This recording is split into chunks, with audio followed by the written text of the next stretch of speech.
Buenos días a todos, todas y todes, a esta segunda charla del ciclo de conferencias sobre autoritarismos y populismos y polarización política en América Latina. Hoy tenemos la suerte de contar con Nicolás Belchinger, que es doctor en Ciencias Sociales y licenciado en Sociología por la Universidad Nacional de La Plata. Es investigador del Consejo Nacional de Investigaciones Científicas, que es CONICET en Argentina, docente de la carrera en Sociología y además coordinador del programa de doctorado en Sociología de la Universidad Nacional de La Plata. Nicolás hizo su tesis doctoral sobre lo que llamó la llegada de los netbooks, una etnografía de la incorporación de las tecnologías digitales en las tramas escolares a partir del programa Conectar Igualdad en La Plata. Es un programa que nos podrá hablar un poco más si quiere Nicolás, pero para quien no lo sepa, fue una iniciativa de los gobiernos argentinos para que todos los chicos en edad escolar tuvieran por lo menos una primera computadora y que generara una suerte de conectividad virtual del país. Y bueno, se ha dedicado a partir de ahí a trabajos siempre más vinculados a temas de conexión, redes sociales, juventud. Ha publicado, es el autor del libro La política científica en disputa, diagnósticos y propuestas frente a su reorientación regresiva en 2019, pero sobre todo tiene muchísimos artículos académicos en distintas revistas sobre temas sumamente interesantes. A mí uno de los que siempre más, a lo mejor por investigación propia, me ha parecido sumamente interesante y los quería citar y recomiendo: Resistiendo con Aguante, prácticas de subjetivación política en Facebook como plataforma de militancia. Es decir, cómo podemos ver también estas redes sociales como aparatos de la militancia política o estrategias de la militancia política. Hoy tenemos la suerte de contar con Nicolás, quien nos va a hablar sobre juventudes, digitalización y política, la generación de la pospandemia. Nicolás, tenés la palabra. Muchísimas gracias por aceptar esta invitación de la Universidad de Puerto Rico y la Universidad de Florida. Bueno, muchísimas gracias, Marcelo. Hola a todos y a todas. Muchas gracias por estar acá acompañando. En primer lugar, quiero agradecerles muchísimo a Javier y a Marcelo, como también a la Universidad de Puerto Rico y de Florida, esta invitación. Para mí es un gusto enorme. Como decías recién, Marcelo, si puedo compartir pantalla, voy a Sí. hacer la presentación con una ayuda de un PowerPoint para mostrarles algunas imágenes y tratar de situar algunas cuestiones, porque si bien, como decía recién Marcelo, la idea es hablar de digitalización, juventudes y política a partir de la pandemia, las experiencias juveniles a partir de la pandemia, voy a hablar de Argentina. Entonces, el desafío es no presuponer cuestiones locales, sino estar abierto, es que seguramente lo voy a hacer, así que pido disculpas de antemano, pido disculpas ya por la voz que tengo, que estoy resfriado, y por los localismos que seguramente en los que incurriré, pero les pido que después en la conversación, en la pregunta o en el momento mismo me hagan la consulta que sea necesaria. Marcelo, también te pido ayuda como traductor ahí, Por supuesto. de no quedar en el localismo, sino poder explicar a qué nos referimos. A ver, ¿ya puedo compartir? No, todavía no. Dame un minuto. A ver. En Share Screen, ahí, apretar el botón derecho y Dame, habilitar todos los participantes. O habilitarme a mí. sí, es lo que estoy intentando. Eh,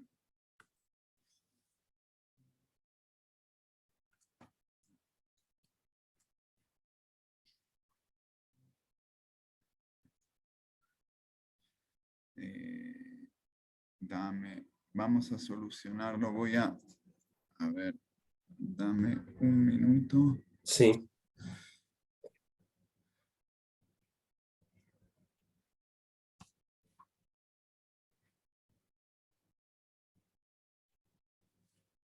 Estoy intentando acá porque no me deja ahora mismo. A ver, aquí.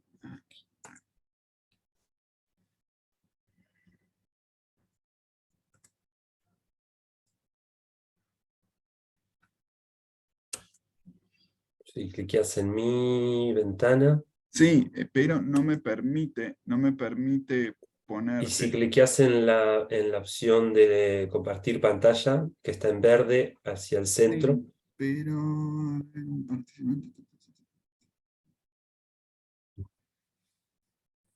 Si no, lo que podemos hacer, si querés, mandámela por mail y así, si no la pongo yo, porque no me está dejando. perfecto. No sé por qué no me deja ponerte como para que puedas compartir. Bueno, perfecto. Reviso el mail. Me das un segundo, ya te lo Sí, sí, envío. sí. Y disculpen, pero bueno, Se deshabilitó la opción. sí, sí, sí. No, el tema está en que yo estoy como co-host, entonces no sé si eso será algún problema, Mm. pero, pero bueno, no hay mayor problema que unos minutos de espera. Así que tampoco es tan... Ahí fue la presentación.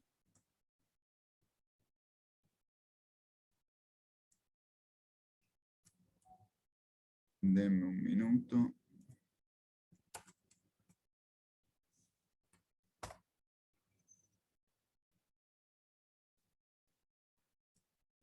Y si no estoy intentando ver de nuevo.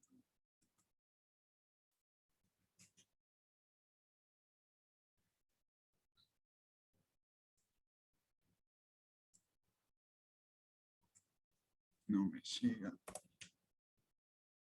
A ver, quizás te envíe otro mail. Ahora, ya está. ¿Sí? ¿Llegó? Sí, sí, sí, sí. Bien.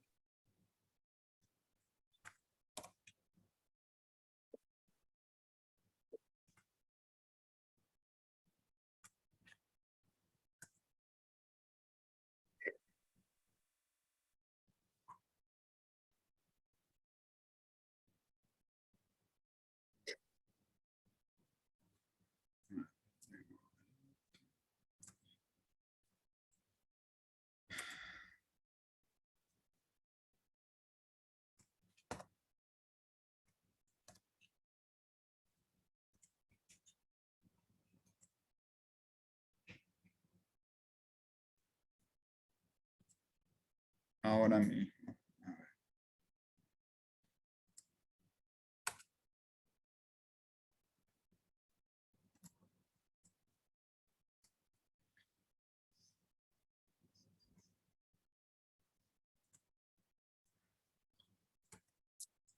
Bien. ¿Te habilita compartir pantalla? Sí, Sí. ahora me parece que sí. Ahí entiendo. Ah, excelente.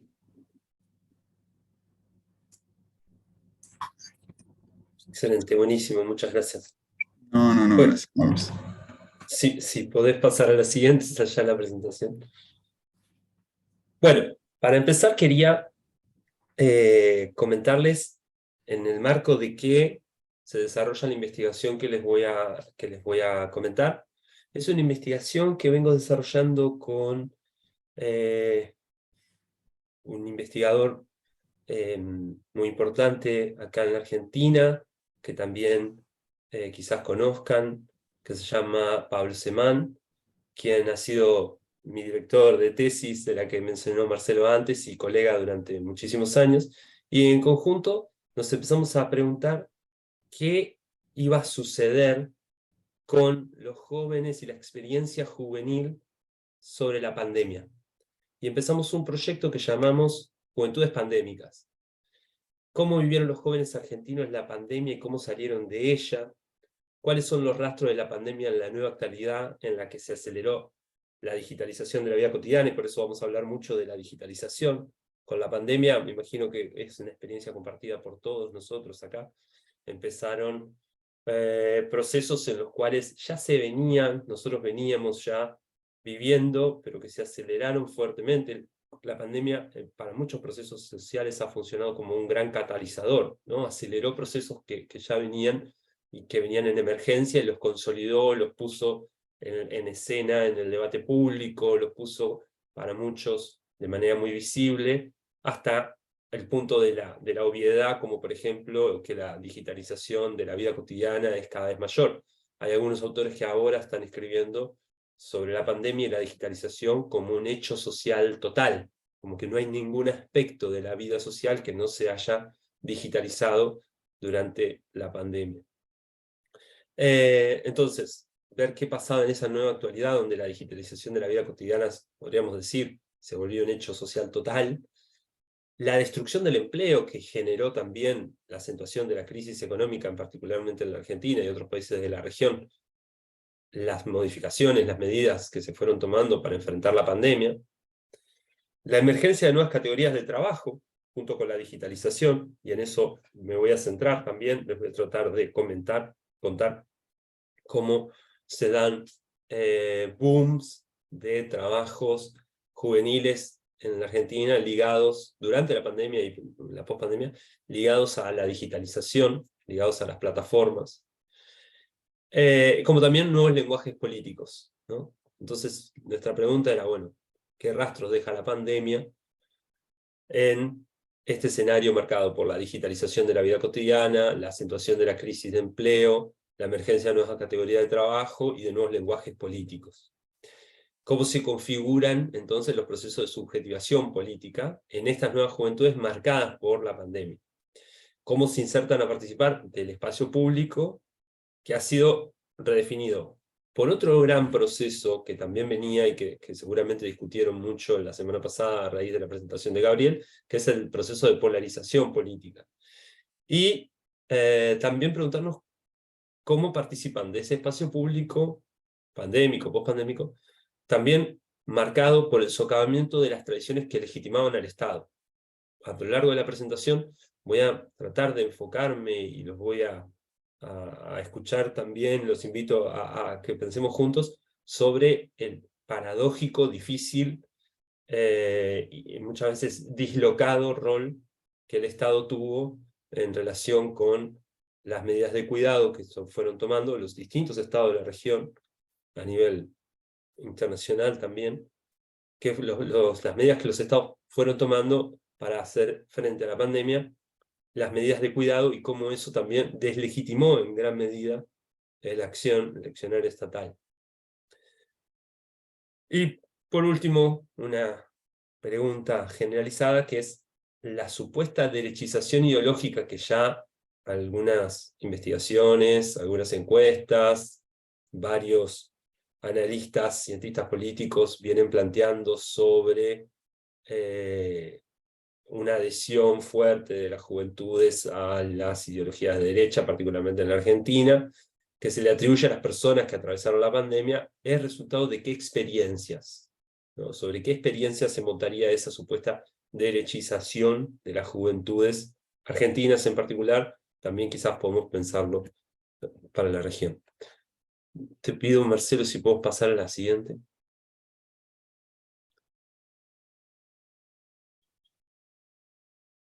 Bueno, pero antes de entrar en la Argentina particularmente, quería hacer un marco muy rápido, muy breve, sobre la discusión en términos públicos y en términos políticos que se está viviendo en la región sobre los giros de los distintos ciclos políticos y cómo se los interpreta generalmente mediáticamente, en el discurso más extendido, como giros de la izquierda o derecha que va dando la región, América Latina, en función de lo que ha sucedido en los últimos años.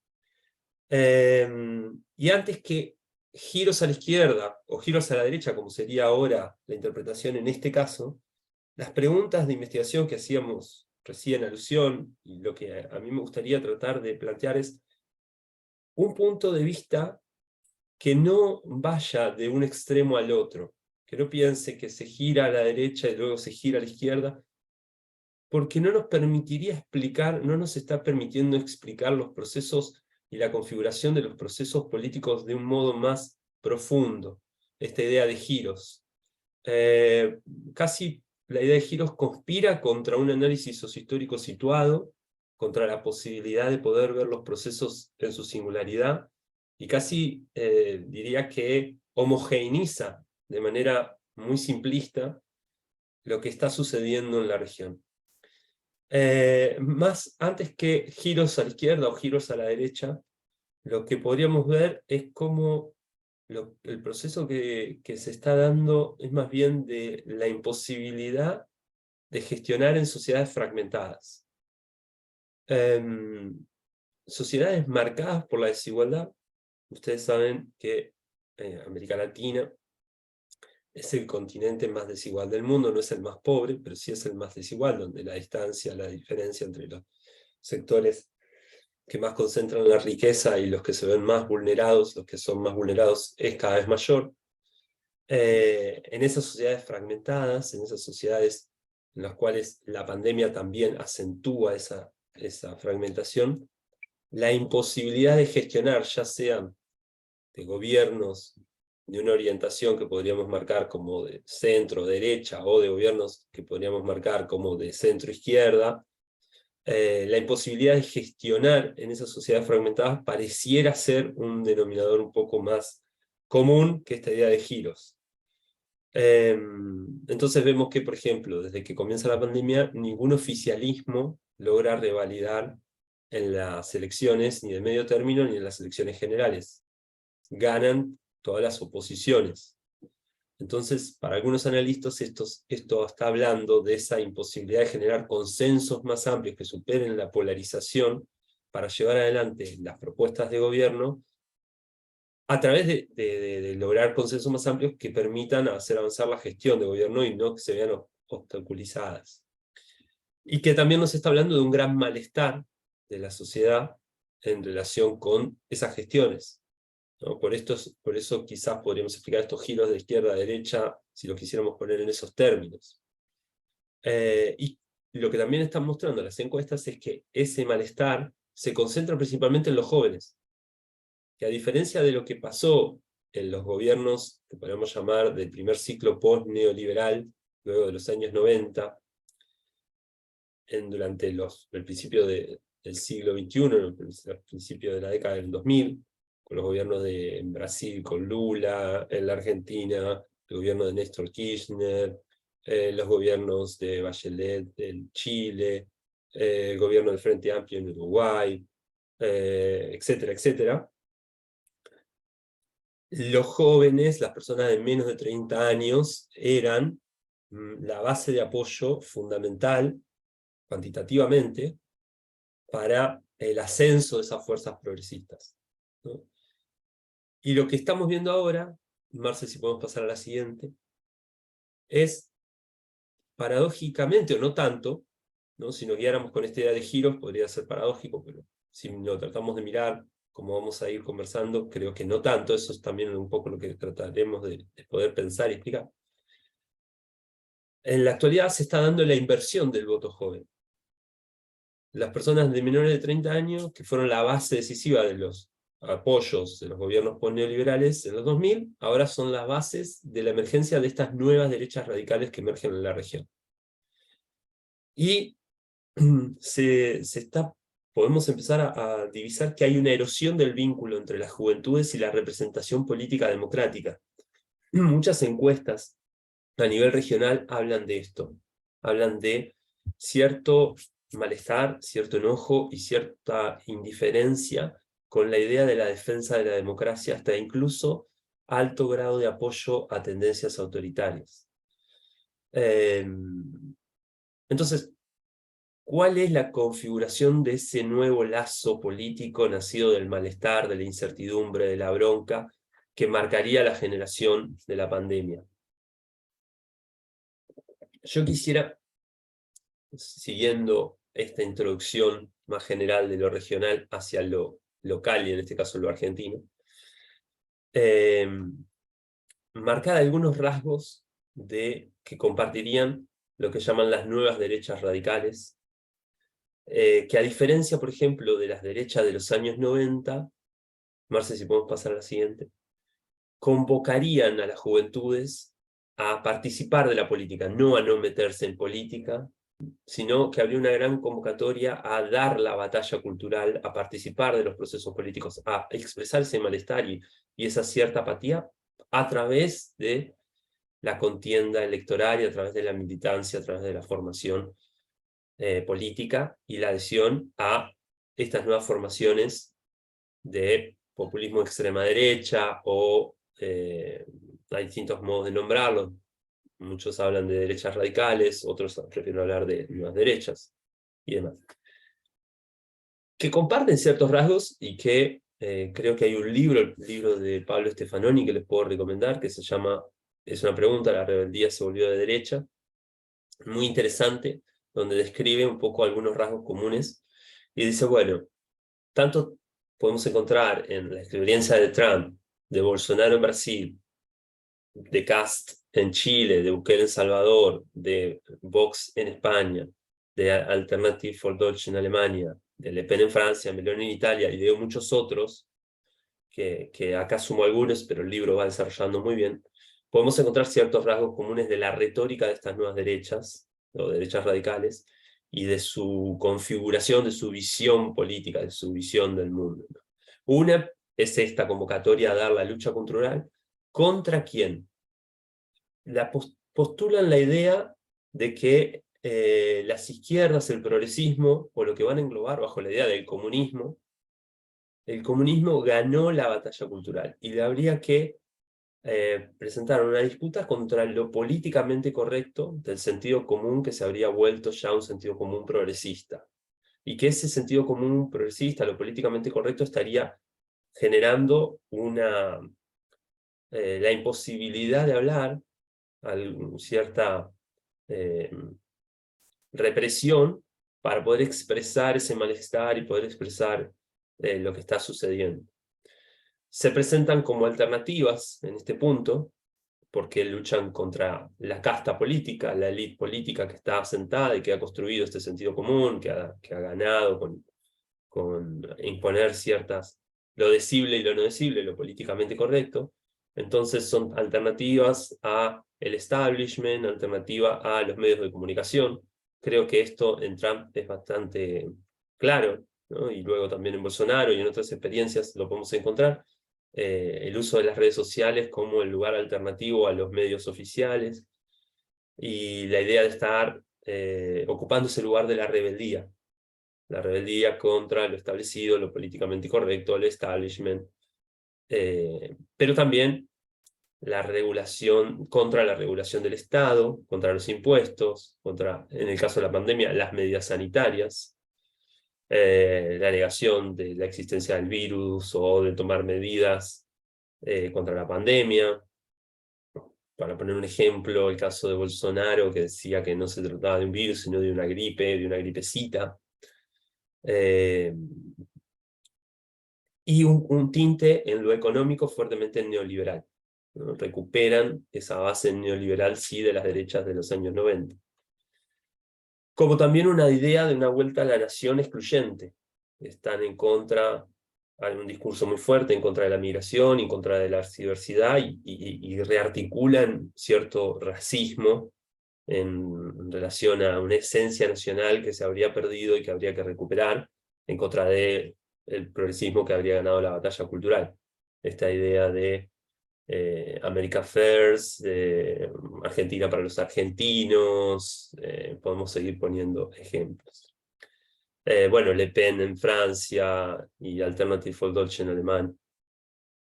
Vox en España también, Meloni ahora en Italia, estoy recordando en este momento, Meloni en Italia también ha salido desde su asunción, que ha ganado las elecciones recientemente, ha salido en un discurso que articula mucho sobre la idea de la exclusión de la migración africana hacia Italia. Entonces, estos serían como ciertos rasgos comunes. Si podemos pasar a la siguiente, podemos ver la expresión local, la expresión argentina de estas nuevas derechas o derechas alternativas, que es la formación que se autodenominan libertarios.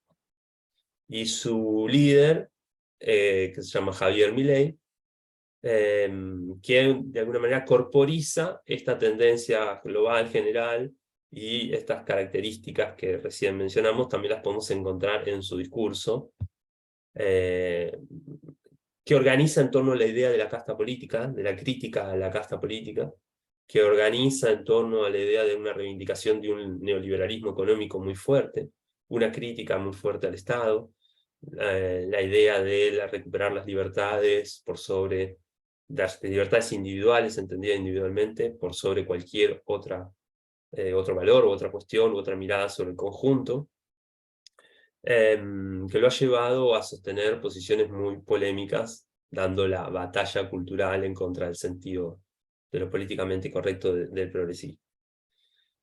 Acá traje algunos recortes de los diarios, podría haber sido muchos otros. Javier Milei se mostró con Eduardo Bolsonaro, que es el hijo de Bolsonaro, José Kast en el mayor evento conservador del mundo, en San Pablo. Sorpresiva encuesta electoral, ganan los indecisos y Javier Milei le gana el Frente de Todos, que es el actual oficialismo en la Argentina.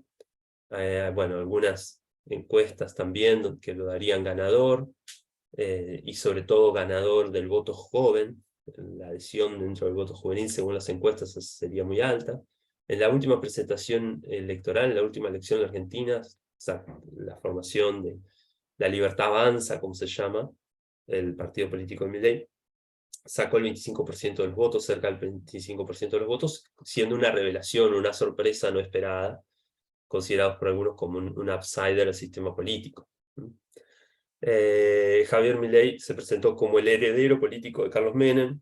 Carlos Menem fue la figura del neoliberalismo en los años 90 en Argentina. ¿Podemos pasar a la siguiente? Entonces, pasamos a la siguiente también. La pregunta más general es, y con esto articulamos con el ciclo, que se está preguntando por los populismos, la polarización, y en este caso las nuevas derechas. La pregunta más general es que si hay algún tipo de relación, de conexión entre esta supuesta derechización de las juventudes, la emergencia, el crecimiento del discurso libertario y la experiencia juvenil durante la pandemia. Porque nosotros, como el proyecto de investigación, lo que nos propusimos ver fue qué experiencias tenían de la pandemia los que llamamos la generación de la pandemia, de la pospandemia, los jóvenes de 16 a 28 años, que atravesaron esos 2 años, el año 2020-2021, marcados por la pandemia.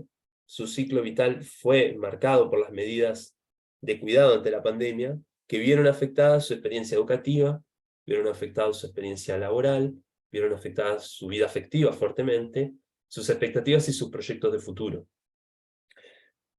Las medidas de cuidado fueron, ahora las puedo ir relatando, pero creo que comunes a muchos países de la región y del mundo, como la imposibilidad de llevar adelante las clases presenciales. Entonces se suspendieron las clases de modo presencial y se fueron a esquemas de clases virtuales.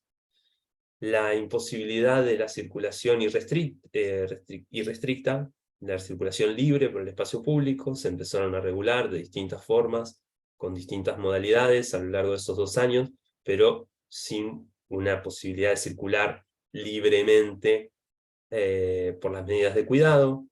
Eso también llevó al cierre, control de muchas de las actividades laborales, en las cuales hubo un sistema que definió quiénes eran considerados trabajadores esenciales, que podían, a través de un permiso estatal, poder trabajar, concurrir a sus lugares de trabajo por algunas horas, o realizar sus actividades de modo prepandémico, y muchos otros que no fueron considerados esenciales, y que por lo tanto no podían llevar de la misma manera sus actividades, y muchas otras medidas que tienen que ver con el cuidado ante la pandemia, y el elevado número de contagios y de muertes que se vivía, sobre todo en el primer momento, cuando todavía no existía una vacuna o no existía la posibilidad de poder generar una estrategia del conjunto estatalmente que no fuese la de la prevención.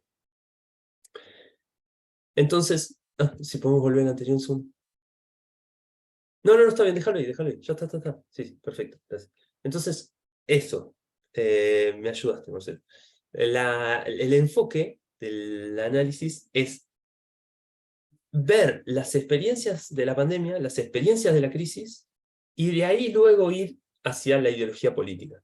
Y nuestro a priori, si se quiere, nuestro punto de partida metodológico, es que a la ideología se adhiere desde la experiencia, no al revés. A la experiencia de las personas jóvenes no son inocuas políticamente.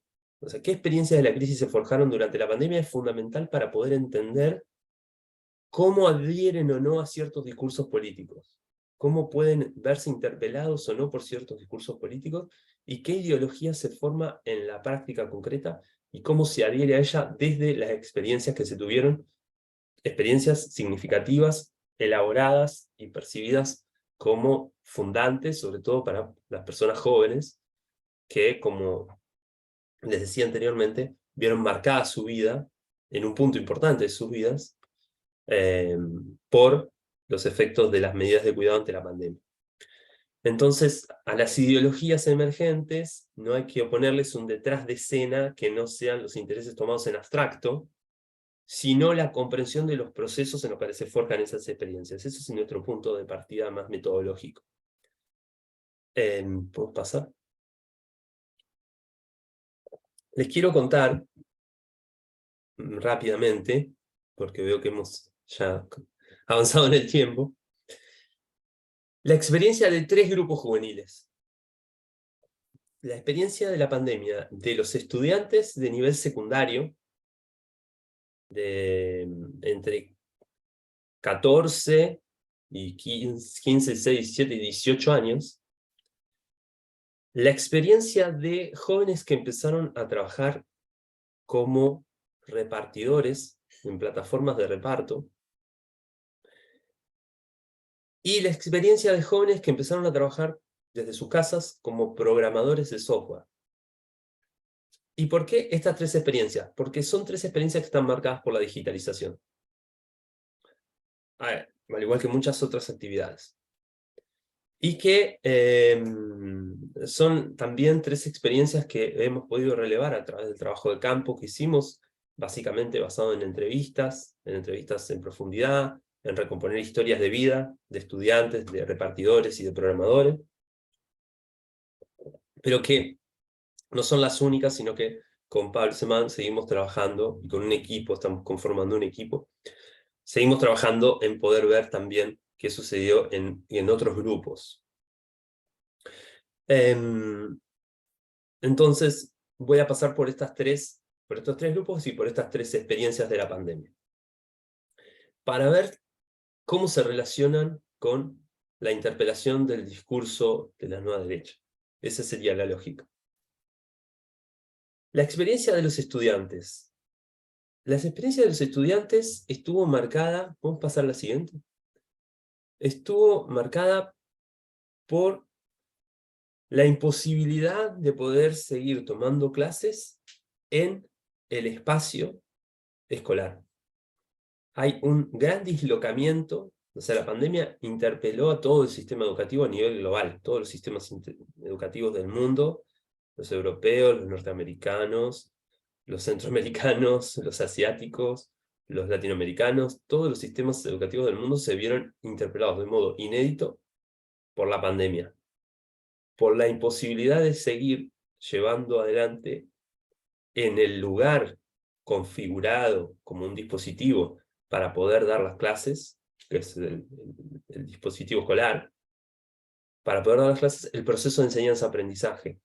Y ese proceso de enseñanza-aprendizaje se ve trasladado, se ve dislocado al espacio del hogar, al espacio de las clases virtuales, y sobre todo al espacio virtual, al espacio de la digitalización. Estudiar en la pandemia para los estudiantes de nivel secundario, y en particular los que nosotros más nos concentramos, que son para aquellos que estaban en los últimos 2 años del colegio secundario. En la Argentina es los últimos 2 años ya tienen una conexión, una expectativa con lo que se va a plantear después, sea que esos estudiantes puedan continuar su educación en la universidad o se orienten a trabajar o trabajar y estudiar simultáneamente. Para ellos, estudiar se volvió sinónimo de conectividad. Y en los jóvenes de sectores populares, de los barrios populares de Argentina, como también en los sectores medios, la conectividad no está igualmente distribuida, sino muy desigualmente distribuida. Solo el 60,5% de los hogares con hijos en las escuelas secundarias públicas contaba con un equipo informático. Y el 81% tenía conexión a internet. Casi el 40% no tenía un equipo con el que poder llevar adelante las clases virtuales. Y el 19% no tenía conexión. 19% de los hogares con jóvenes en edad escolar en la escuela secundaria. La posesión del teléfono celular con conexión a internet asciende a un 95%, ¿no? En contradicción con el bajo porcentaje anterior. La posesión de un teléfono celular es casi el total, el 95% de los hogares con adolescentes, extendiéndose por mucho sobre el 60% de los que tienen una PC. Y el 91% de los estudiantes declararon que se conectaron durante la pandemia a las actividades escolares a través de su celular. Y el 86% se vinculó por WhatsApp. Disculpen.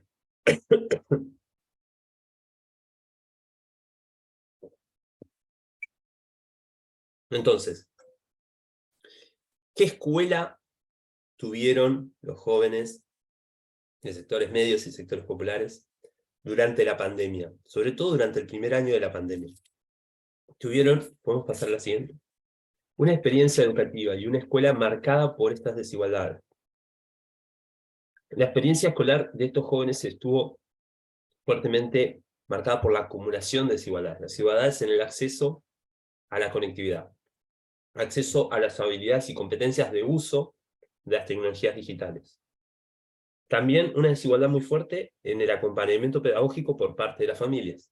Al trasladarse la educación de la escuela hacia el hogar, esa dislocación del espacio, del proceso de enseñanza-aprendizaje, conlleva muchísimas transformaciones, diferencias en las posibilidades del acompañamiento. Los docentes estaban de forma remota, y la mayoría de ellos, como vimos en la placa anterior, podían vincularse o sostener un vínculo con sus estudiantes, principalmente a través de WhatsApp, ¿no? ¿Por qué? Porque WhatsApp es una de las aplicaciones que menos consumo de datos requiere. Entonces, ante esta imposibilidad de la conexión, o ante esta acumulación de las desigualdades en cuanto al acceso y al acompañamiento pedagógico, el recurso de la red social WhatsApp, que implicaba menos datos, que implicaba muchísimos menos requerimientos, fue quizás el vínculo privilegiado para sostener una comunicación entre docentes y estudiantes, lejos ya de poder realizar una clase virtual como la que estamos teniendo ahora, ¿no? Entonces un desigual acompañamiento pedagógico por parte de las familias y los docentes, incluso y sobre todo de los espacios y los tiempos donde realizar las tareas y las actividades escolares, al trasladarse al hogar, que es el reino de las desigualdades, todas las diferencias emergen, afloran, y condicionan cualquier posibilidad de pensar que las tareas se van a llevar sin estar friccionadas con las tareas de cuidado o las tareas laborales que los estudiantes desarrollan en el seno, en la trama familiar en la que viven. Entonces también hay un desigual estatus de las actividades escolares en relación con otro tipo de actividades. Y esto se vio sobre todo en sectores populares.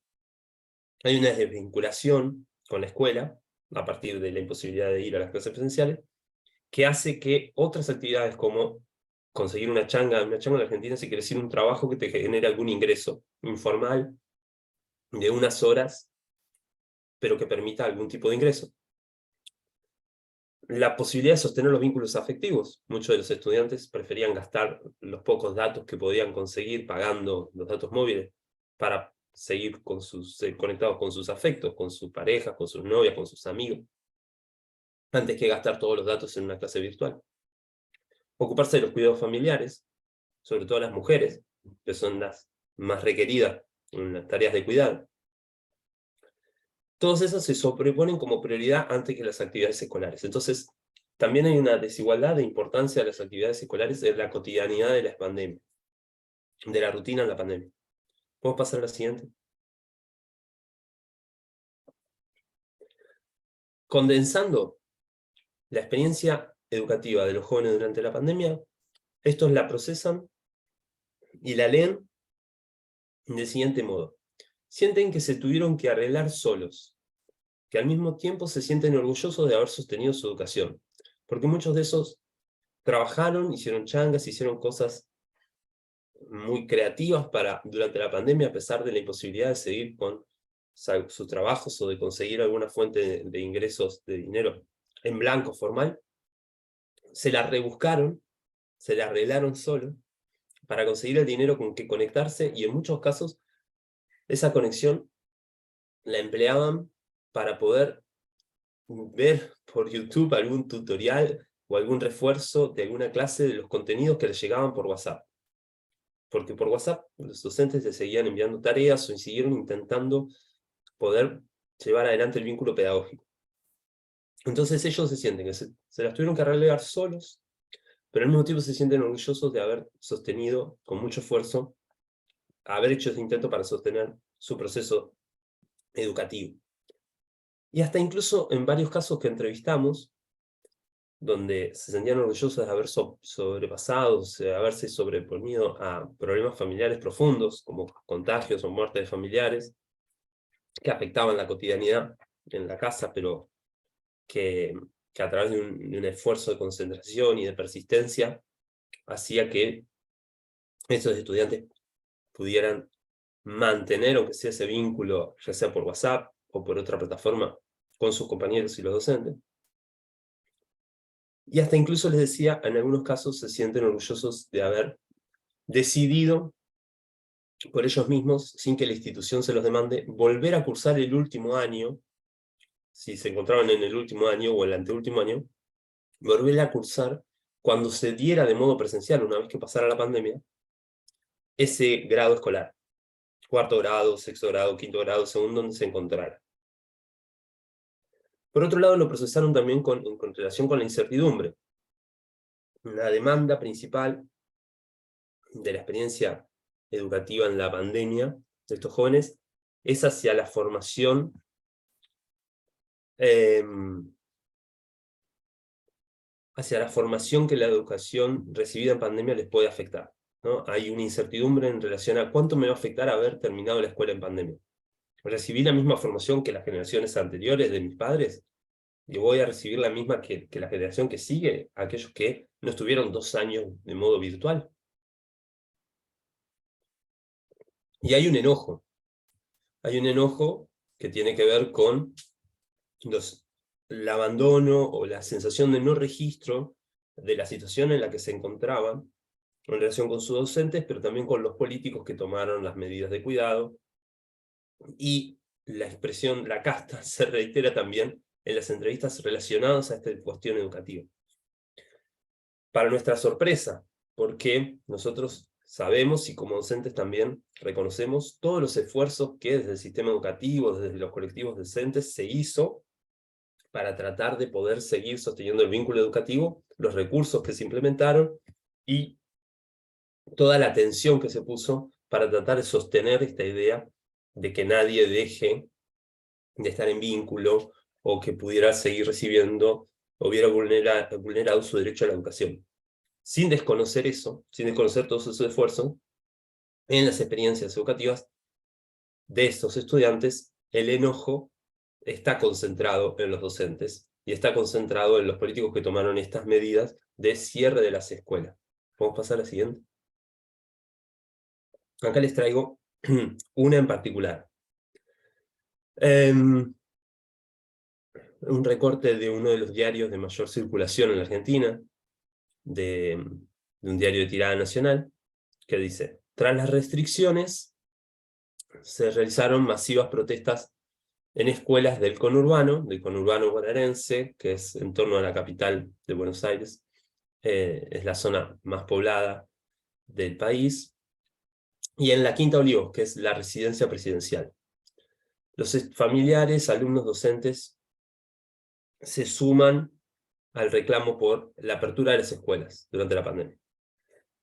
Y les voy a leer, si me dejan, trato de hacerlo rápido, el relato de una de nuestras entrevistadas que participó de estas protestas contra los políticos, contra la casta, por la apertura de las escuelas. Abigail, con 18 años, junto con sus amigas del barrio de Caballito de Buenos Aires, participó en la protesta frente a la Quinta Olivos, la residencia del presidente, pidiendo por la apertura de las escuelas durante la pandemia. Los carteles que hizo decían: queremos las escuelas abiertas para todos. No queremos que la ignorancia sea tomada como una política pública. Las protestas tenían la intención de demostrar cómo hay una ruptura de la parte de lo que pasaba dentro de la Quinta Olivos y de lo que sucede en la realidad, ¿no? Acá hay una oposición. De ese día, Abigail guarda fotos con Javier Milei y con Patricia Bullrich, otra política que está dentro de esa formación. Pero no se ve fan de ningún partido, porque todos tienen algún defecto, ¿no? Ella no se reivindica fan de Milei, ni de su partido, La Libertad Avanza, pero todos tienen algún defecto. En cambio, está a favor del aborto, algo que este candidato está en contra, a favor de las vacunas, y se reivindica fanática de la libertad.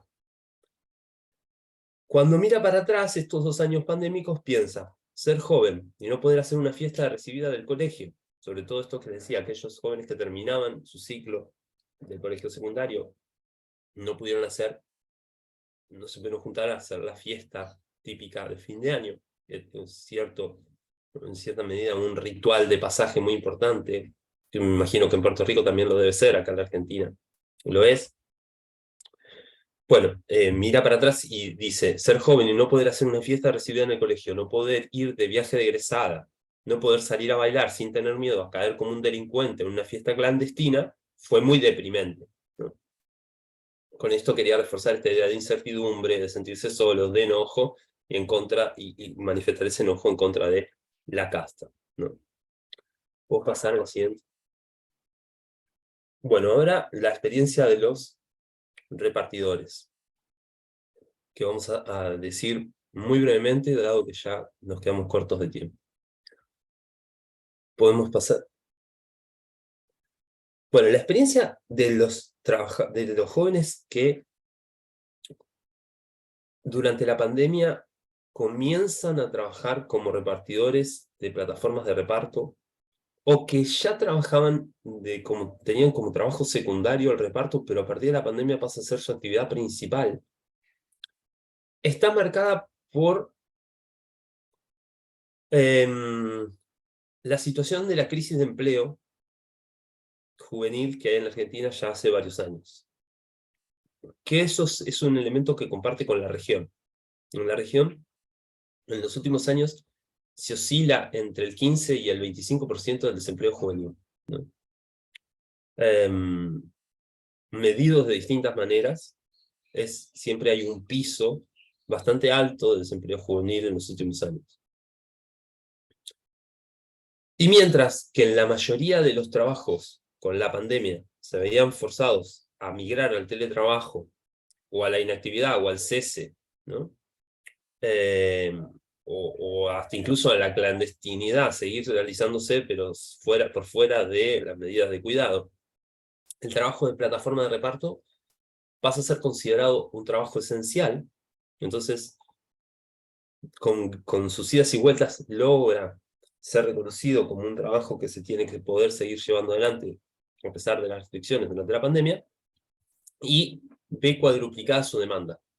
Empresas como Pedido Ya, Rappi o Globo, que quizás también ustedes conozcan, ven incrementar los pedidos que reciben en un 40%, en un 25%, en un 45%.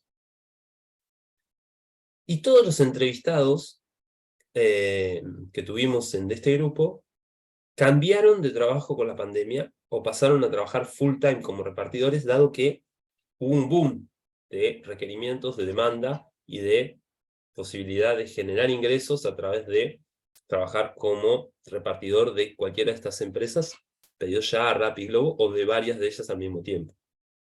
Vamos a pasar al siguiente, Marcelo. Entonces, ¿cómo procesaron la experiencia pandémica? Los repartidores, los trabajadores de reparto, en bicicleta, en moto, muchos de ellos, se perciben como ganadores de la pandemia. Porque en relación con la situación de sus familiares, amigos o conocidos que no pudieron seguir trabajando, o que vieron pasar su trabajo al teletrabajo, que no pudieron seguir transitando el espacio público, que vieron modificadas fuertemente sus rutinas, o hasta incluso perdieron el trabajo, como sucedió durante sobre todo el primer año de la pandemia, ellos no solo generaron más trabajo, sino que mejoraron sus ingresos, dado que todos estábamos en nuestras casas y aumentaban los pedidos y los requerimientos del trabajo de reparto. Y consideran, se ven a sí mismos, como que la clave de su éxito estuvo en el esfuerzo físico, pedaleando la bicicleta, llevando adelante los repartos con gran velocidad, a través de su sacrificio personal y, sobre todo, de su confianza en su juventud. Apostaban a que no se iban a contagiar trabajando de repartidores, circulando por el espacio público, haciendo de nexo entre los comercios de proximidad y los consumidores, lo cual implicaba un alto riesgo, ¿no?, de traslado de contacto con la circulación, aumentaba la posibilidad del contagio, pero ellos apostaban a que su juventud los se iba a proteger. Entonces, si bien vieron y evaluaron el riesgo al contagio, el riesgo a tener un accidente, dado la peligrosidad de transitar por la ciudad vacía, por las noches, lo cual también en los relatos, en las entrevistas, nos hablan de cómo sufrieron el hostigamiento policial, dado que muchas veces para circular por la ciudad, de noches en las calles vacías, solamente se encontraban con la policía y sentían que la policía podía pedirles, hacerles cosas hostigarlos de manera desmedida, ya que no había control de nadie más que ellos estaba viéndolos, digamos así. Pero sin embargo apostaban a esa posibilidad, a ese esfuerzo personal, ese esfuerzo físico y a su juventud, y sintieron que hicieron todo para salvarse ellos mismos. Ellos se ven como ganadores de la pandemia y se lo atribuyen a su capacidad, a su juventud y a su esfuerzo personal. La mayoría de ellos se ve a sí mismos como emprendedores de sí mismos y como empresarios de su propia actividad, ya que en este tipo de trabajo individualizado y que la bibliografía muestra también como fuertemente precarizado por las condiciones de trabajo en las cuales se tienen que garantizar ellos mismos su ropa de trabajo, sus condiciones laborales, su bicicleta, su moto, sus herramientas de trabajo, solamente en eso ven la relación entre ellos y la aplicación. No, la aplicación de la plataforma de reparto. No ven un jefe, no ven un sindicato, no ven un gremio, no. Se trata de una relación de emprendedores y de empresarios de sí mismos en relación con la aplicación. Identifican la actividad de regulación del Estado como un impedimento a poder circular libremente, a poder llevar adelante a través de su esfuerzo todas esas actividades. ¿Podemos seguir? Me prometí hacerlo breve. La experiencia de los programadores. Bueno, acá me tomé el atrevimiento de poner algunas fotos con el consentimiento de los programadores y programadoras con los cuales hice varias de las entrevistas, para mostrarles que las entrevistas las hicimos también durante la pandemia por Zoom, lo cual metodológicamente tiene sus ventajas y sus desventajas, pero que nos permitieron, fueron muy ricas porque nos permitían conversar en extenso, dado que todos nos veíamos todos nos veíamos en la situación de estar en la cuarentena. Bueno, las historias, ¿podemos pasar a la siguiente? Las historias de los jóvenes programadores y la experiencia de los programadores durante la pandemia están marcadas por el boom de actividad también que fue la emergencia de la programación como una actividad fuertemente digitalizada y una actividad fuertemente vinculada a una tendencia global que es la de la producción de software a escala global en la Argentina, que llevó que la actividad pasara a representar el cuarto complejo exportador del país y alcanzara un 4,5% del PBI. Argentina cuenta con muchas empresas consideradas unicornio, 11 unicornios, Startup, Mercado Libre, Despegar, Globan, etcétera, y listé algunas, Ualá, etcétera.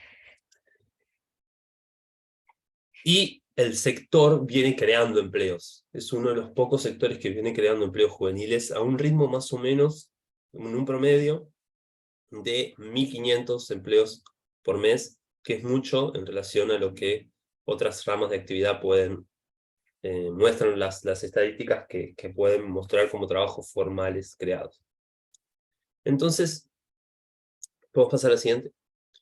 La experiencia de los jóvenes programadores durante la pandemia está marcada por una lectura de ellos mismos como también grandes ganadores de la pandemia, que a través de su esfuerzo personal, de autodisciplinarse y de poder ser eficientes en el uso del tiempo durante la cuarentena, del tiempo que pasaban, que se veían forzados de pasar en sus hogares, y acá sí estamos hablando de jóvenes de sectores medios principalmente, pero también de jóvenes de sectores populares. Ese tiempo que consideraban perdido, ellos de manera disciplinada y con una fuerte concentración y uso del tiempo, eficiente uso del tiempo, decidieron tomarlo para formarse, y la expresión recurrente es armarse su propia carrera e insertarse en el mundo de la producción de software. Y por lo tanto ven que ellos coproducieron con el mercado sus empleos en la situación en la cual nadie tenía empleo y estaban en sus casas y debían cambiar rotundamente sus actividades. Aclaro que el grupo de jóvenes que tomamos y entrevistamos no eran jóvenes que venían ya siendo programadores, sino que tomamos a todos los programadores pandémicos.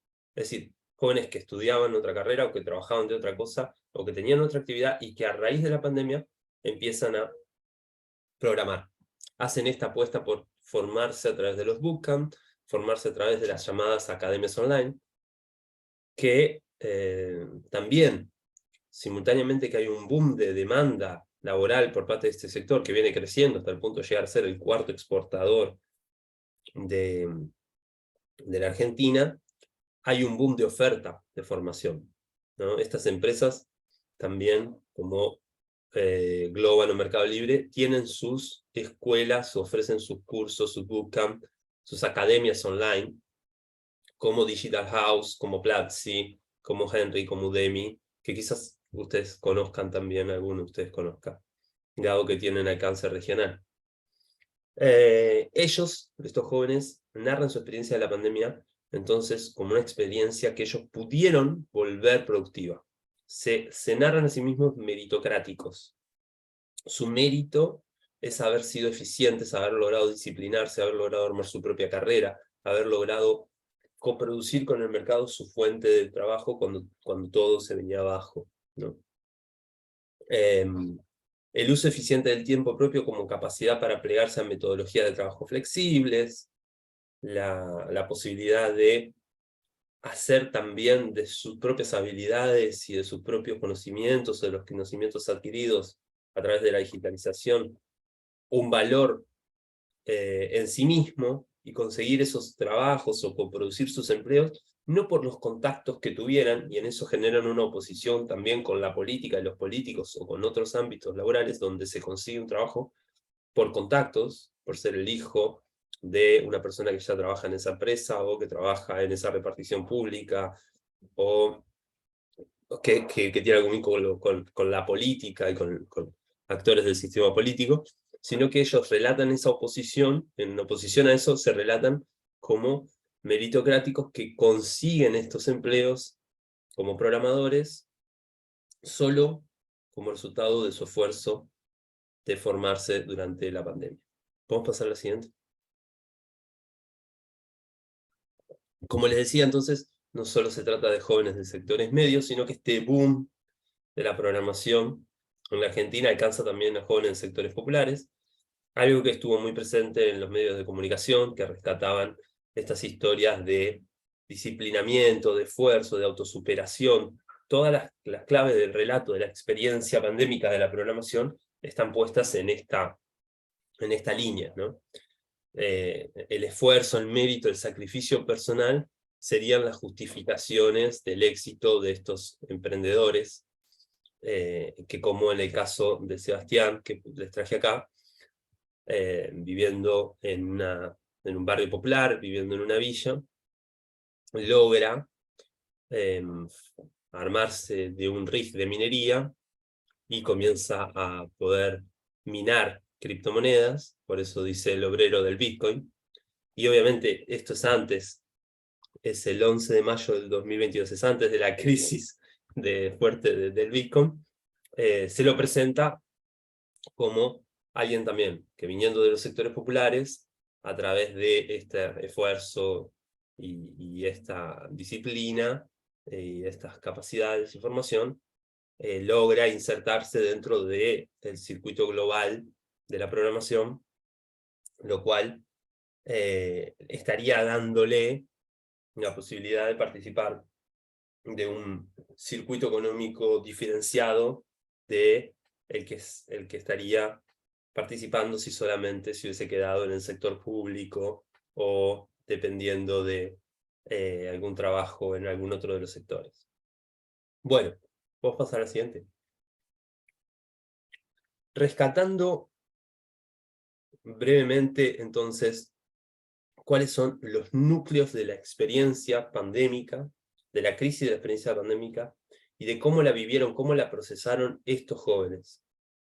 Los estudiantes se sintieron abandonados o negados por la política de gobierno, enojados contra la casta, abandonados también por sus docentes, y orgullosos de haber sostenido su educación por ellos mismos, a través de los tutoriales, de conseguir dinero para pagar la conexión de los datos móviles, sobreponiéndose a los problemas familiares, aceptando hasta incluso volver a cursar el último año ante esta incertidumbre de si recibieron o no la misma calidad educativa que sus padres o cuánto los afectó en su formación la pandemia. Los repartidores experimentaron las regulaciones de la circulación, la imposibilidad de circular por el hostigamiento policial o por las medidas de cuidado del Estado, contra las posibilidades de esforzarse, de sacrificarse ellos mismos para tener un ingreso, y ven en todas las regulaciones estatales un freno a su esfuerzo juvenil, ¿no? Y a su condición física. Los programadores también se sienten orgullosos de haber logrado coproducir ellos mismos junto al mercado sus puestos y sus oportunidades laborales desde sus casas con una conexión a internet, y así también lo contraponen al mundo del empleo estatal o de la política, a la cual se ingresa por contacto, sino por CV, ¿no? Entonces, acá las nociones de autoafirmación, de meritocracia, de esfuerzo, están muy presentes. Vamos a pasar a la siguiente, Marcelo. ¿Cuál es, entonces, lo que podríamos ver como pregunta o conexión, lo que nos podría llevar de la experiencia a la adhesión a la ideología libertaria? Y que nos podría explicar de alguna manera, o empezar a preguntarnos si la adhesión de estos grupos juveniles, más allá que luego después se traduzca o no en votos, al discurso libertario no se funda en sus experiencias cotidianas. Las posiciones frente al Estado y el discurso oficial frente al estado de la pandemia son, le diría, radicalmente opuestas. Podemos bajar, que tengo una, para hacer el ejemplo creo que es la siguiente. Esta, perfecto. ¿Cuál era el discurso oficial del oficialismo del gobierno del Frente de Todos durante la pandemia en relación a los jóvenes? Y en relación a la población en general. Era la idea de que nadie se salva solo. El que está en las figuras ahí, en los recortes de los diarios, es el presidente Alberto Fernández, que repetía y repetía, y logró hasta incluso altos grados de aceptación durante ese periodo de la pandemia, altos grados de popularidad en las encuestas. Repetía que ante la pandemia nadie se salva solo, que hay que ser solidario, ponerse en el lugar del otro y ayudarlo, y que nadie te salva solo, que el Estado te salva. Y la retórica oficial frente a la situación de la emergencia fue precisamente esta idea de que los ciudadanos iban a ser virtuosos si lograban cumplir con las tareas de cuidado. Los cuidadanos, se acuñó un término que mezclaba cuidados y ciudadanos, ¿no? Y se reforzó mucho en la trama colectiva, la idea de que nadie se salva solo. Sin embargo, el discurso libertario, o el discurso de la formación de la libertad avanza, de Javier Milei, de esos sectores, tuvo articuló un discurso de la idea de que reconocía que durante la pandemia el Estado no había logrado salvar a todos, sino que había dejado muchos a la deriva, y que cada uno tuvo que hacer algo para salvarse. Hasta incluso en las posiciones más extremas se hablaba de que se había entablado una infectadura, ¿no? Una dictadura en torno a la restricción y lo que se llamaba la cuarentena más larga del mundo. Se decía que Argentina había prolongado más que otros países el tiempo de aislamiento preventivo y obligatorio, de tiempo de las que las personas tenían que pasar en sus casas sin poder circular por la vía pública. Entonces, en la oposición con el discurso oficial, el discurso de los libertarios trataba de interpelar ese núcleo que estaba muy presente en la experiencia juvenil, como vimos antes. La idea de que cada uno tuvo que hacer algo para salvarse. ¿Podemos volver al anterior, Marce?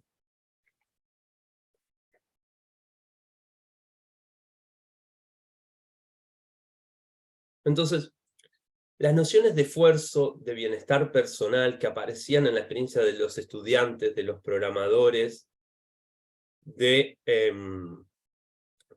los repartidores, también están cruzadas por la idea de el mérito y el esfuerzo personal, bajo la idea del emprendedurismo.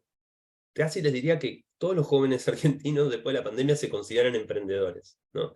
Emprendedores de producir contenidos, de programar a través de internet, de sus participaciones, de haber intentado alguna changa, o sea, alguna actividad que les generara ingresos, ya sea a través del reparto, ya sea a través de distintas actividades, y se extendió socialmente mucho el uso de la idea del emprendedor, ¿no? Que va ligada también a esta idea de todos tuvimos que hacer algo para salvarnos, todos se requirió de un esfuerzo personal para salir adelante en la situación de la pandemia. Y esto, la idea de privilegios, de derechos, de libertades, te articula con el discurso contra la casta política. La oposición de ese esfuerzo que cada uno tuvo que hacer, también en el discurso libertario está en oposición con los privilegios, el uso de ese esfuerzo y la desconexión con ese esfuerzo que una élite, la casta política, estaría haciendo sobre el conjunto de la sociedad. Entonces, el discurso de la casta política logra una conexión con la crítica social juvenil que hay al Estado en su rol durante la pandemia.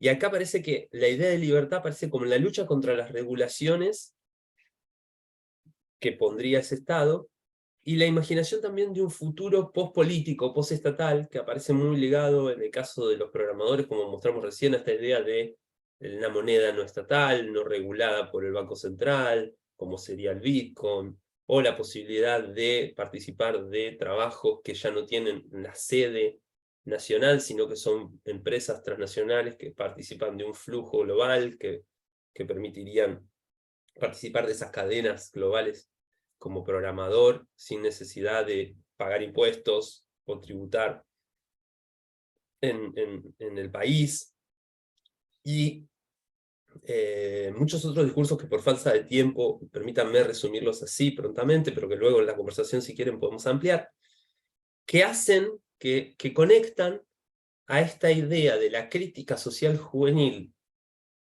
hacia el Estado durante la pandemia con el reconocimiento de ese esfuerzo personal como emprendedores, de ese esfuerzo personal como la manera de salvarse, que está articulando el discurso libertario, ¿no? Bajo la idea de libertad.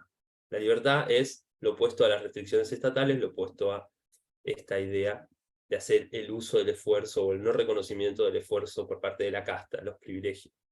Podemos pasar a la siguiente y última, y con esto cierro. Luego, no, esto pasamos también. Esto. Entonces, cierro con esto.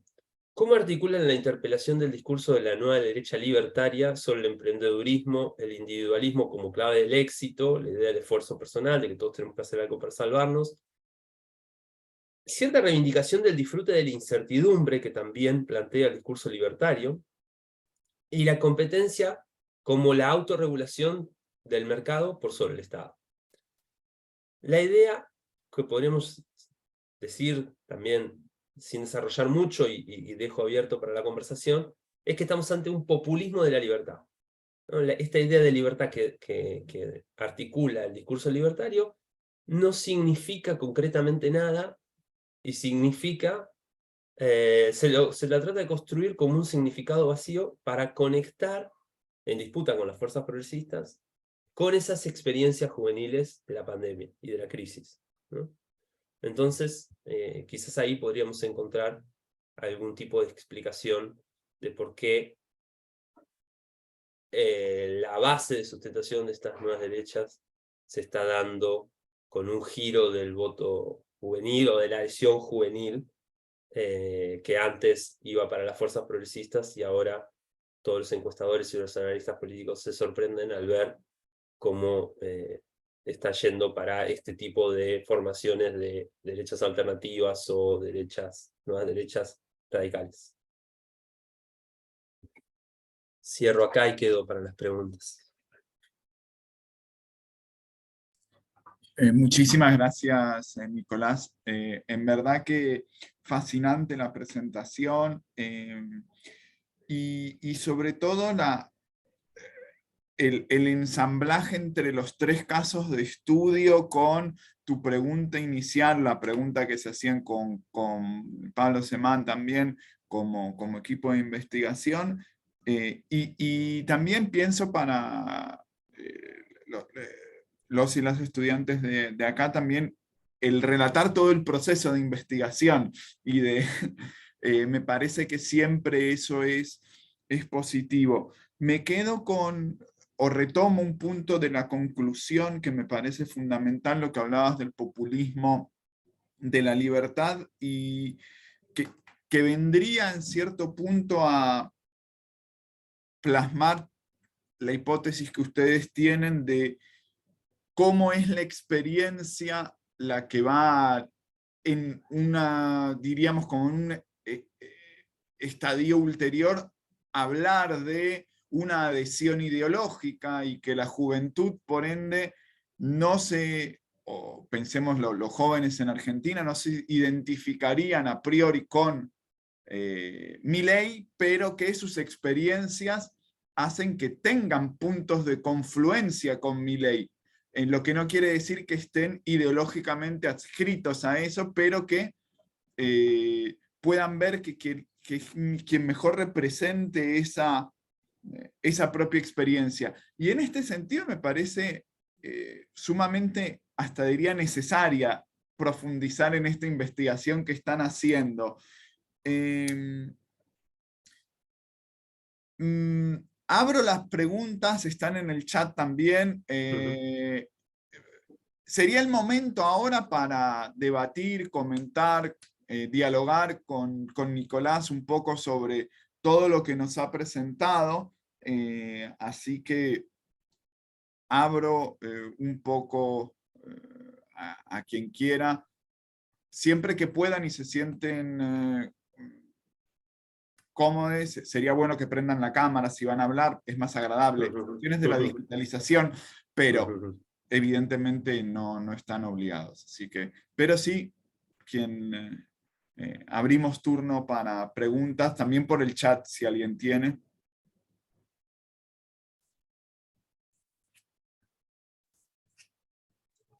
Hola, buenas. Hola, Daniel. Hola, saludos. Buenas tardes.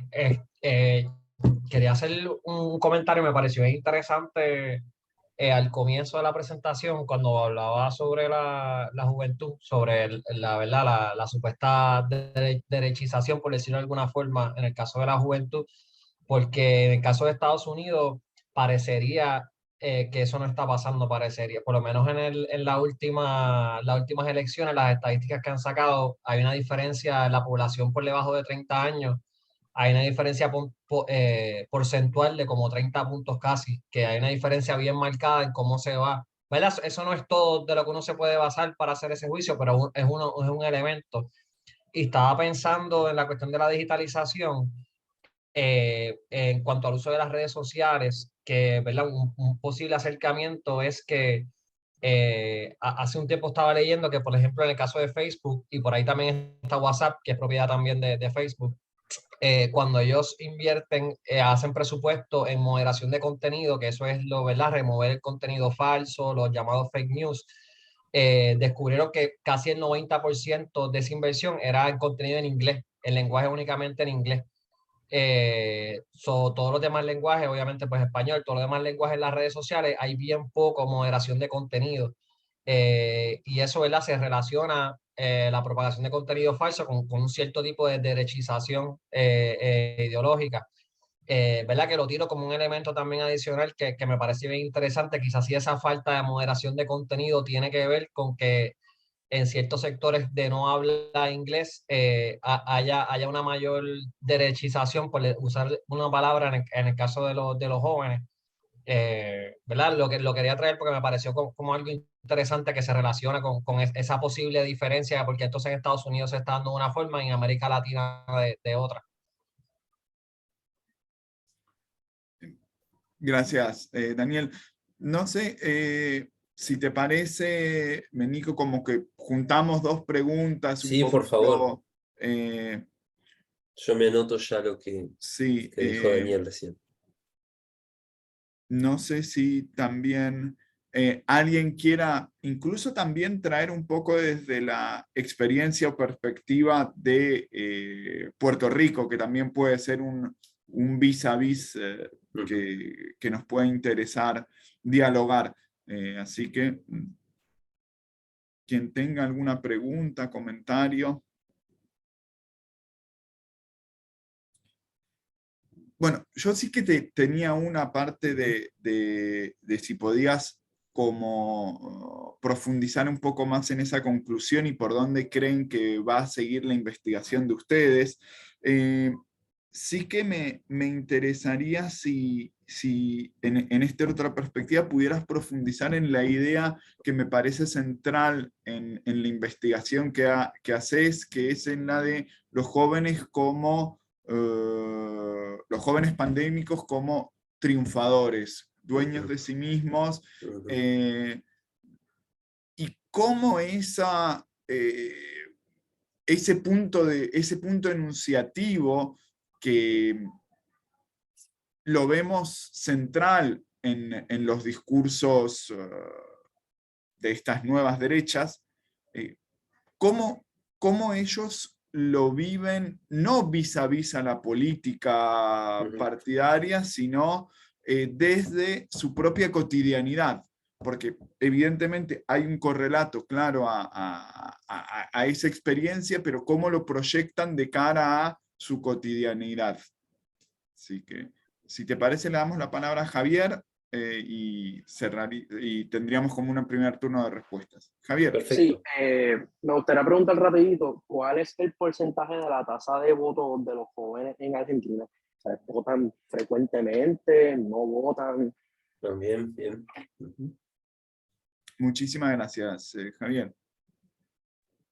O sea, hago la pregunta porque, por lo menos, si el gobierno argentino le falló a los jóvenes en la pandemia y los jóvenes tuvieron que, pues, buscarse la suya, no me sorprende que entonces acepten el discurso de Milei, porque Milei es bien anti-establecimiento político. O sea, el punto es que los políticos, por encima del gobierno, los políticos nos están, pues, chavando, por decir una palabra sana. Y no me sorprendería si la gran mayoría de la juventud, no gran mayoría, pero algunos, aceptan ese discurso porque lo ven en sus vidas. Porque fue el gobierno que me dijo no puedes ir a estudiar. Tal vez porque algunos políticos pensaron, pues, contra la juventud, no sale a votar, verdaderamente no me importa lo que opinen, porque no van a votar, mucho menos van a votar por mí. Los viejos, por otra parte, tal vez sí salgan a votar con más frecuencia, de manera que digan, bueno, tú fuiste el cabrón a la escuela y esparció el COVID, así que no voy a votar por ti. Eso me hace mucho sentido. No sé si ustedes comparten ese pensamiento. Perfecto. Muchísimas gracias, Javier. Sí, es un punto que por lo menos hay que plantearlo y ver cómo se vive y cómo se vivió. Nico. Sí, bueno, muchísimas gracias por los comentarios y las preguntas. Sobre la digitalización y la relación con la derecha, que planteaba Daniel, sobre la moderación de contenidos. A ver, ensayo una respuesta un poco más larga de la que pensé. ¿Qué dice la bibliografía? ¿Qué dicen las investigaciones sobre el tema de la relación entre las plataformas, las redes sociales y los discursos políticos? Básicamente hay un núcleo de investigaciones que conectan la polarización política de los últimos años con el uso intensivo de las redes sociales como plataformas de militancia, como plataformas de ciberactivismo, como centros de información, y las vinculan a el sesgo cognitivo, las burbujas que generan las plataformas en cuanto a su funcionamiento algorítmico, dado que lo que muestra esta bibliografía es que, por ejemplo, el libro La cultura de la conectividad de Van Dijk, para dejarles la referencia, ¿no? Pero hay mucha otra bibliografía. Dicen, las plataformas, las redes sociales, se están instaurando como nuevas autoridades culturales que manejan lo que conocemos, la información a la que accedemos y demás, pero no las interrogamos como nuevas autoridades culturales. De alguna manera están invisibilizadas todavía en ese rol tan fuerte que tienen. Hay que empezar a problematizarlas. Y su modelo de negocios, las plataformas dentro del capitalismo de plataformas funcionan como empresas. Su modelo de negocios es que los usuarios pasen tiempo dentro de las plataformas, pasen tiempo dentro de las redes sociales. Por lo tanto, configuran los algoritmos, su economía de la atención, diseñan todo el entorno para que uno no quiera salir de la plataforma. Y si en el feed de Instagram, de Twitter, de Facebook, etcétera, la que quieran, la plataforma, el algoritmo nos muestra algo con lo cual no estamos de acuerdo, que nos disgusta, es muy probable que salgamos de esa plataforma. Eso es un poco lo que tienen estudiado. Entonces, ¿qué hacen con esta intención, con este modelo de negocio que es replicar la captación de la atención de los usuarios? Generan burbujas, que esto es lo que los autores llaman el sesgo cognitivo, en los cuales nunca veas nada que no te guste. Y esto va desde una cuestión estética hasta una cuestión política. Entonces, las opiniones disidentes con las nuestras, la plataforma y los algoritmos en su dinámica van a tender a no mostrárnosla. Entonces uno va a estar consumiendo permanentemente la información con la que ya está de acuerdo, ¿no? Por eso se arman estas burbujas informativas y estos sesgos cognitivos. El algoritmo me alimenta de lo que sabe que me va a dejar más tiempo, que va a captar mi atención, me va a generar más adhesión a la plataforma, ¿no? Y esto, de alguna manera también, muchos analistas lo conectan con la polarización, como base de la polarización de los usuarios en las redes, que a través de estas burbujas cada vez se diferencian más y cruzan menos opiniones y generan menos debate. El debate cada vez se polariza más entre posiciones más extremas que se retroalimentan de lo que ya saben que les va a gustar escuchar a sí mismos, ¿no? Entonces hay una relación entre digitalización y discursos polarizados, digamos así. Por otro lado, hay una línea de investigaciones que también muestra que los discursos de derecha tienen mayor presencia en las redes sociales, los discursos conservadores, y particularmente de la derecha alternativas o de las nuevas derechas radicales, tienen mayor presencia, han ganado mayor presencia, quizás por una de las cosas que vos decís, Daniel, la desregulación de la moderación de contenidos. Habría que verlo, es buena pregunta, investigarlo. No sé si es porque no hay tanta regulación de contenidos en español o en otros idiomas que no sea el inglés. Creo que, un poco como les decía antes, al no interrogar a las plataformas como nuevas autoridades del conocimiento, como nuevas autoridades culturales, muchas de estas cosas no las sabemos, ¿no? No tenemos un conocimiento. Por ejemplo, las empresas se reservan cómo funcionan los algoritmos. Hay dos grandes secretos bien guardados, es la fórmula de la Coca-Cola y el algoritmo de Google, ¿no? O sea, uno no puede ir a decirle a Google, bueno, ¿cuál es cómo funciona el algoritmo que me está jerarquizando la información que me muestra, etc. Entonces sí, me parece interesante poder interrogar ese aspecto también. Hay un consenso en la bibliografía de que a mayor digitalización, mayor circulación de los discursos de derecha. Después, lo que planteabas de Estados Unidos, ahí me parece que, para conectarlo con lo que yo trataba de plantear, me parece que es positivo ver cómo, en contra de esta idea de los giros a la izquierda o a la derecha, hay singularidades y particularidades de los procesos en cada caso, ¿no? Si nosotros aplicáramos el marco teórico que se está conformando para pensar lo que pasa en América Latina con los giros a la derecha a la izquierda a la elección de Estados Unidos, teníamos que decir, la marea roja de Trump, los republicanos ganan, ¿no? El voto juvenil se derechiza, que es un poco lo que traté de presentarles como lo que más circula en las interpretaciones mediáticas hoy en día. Sin embargo, no sucedió.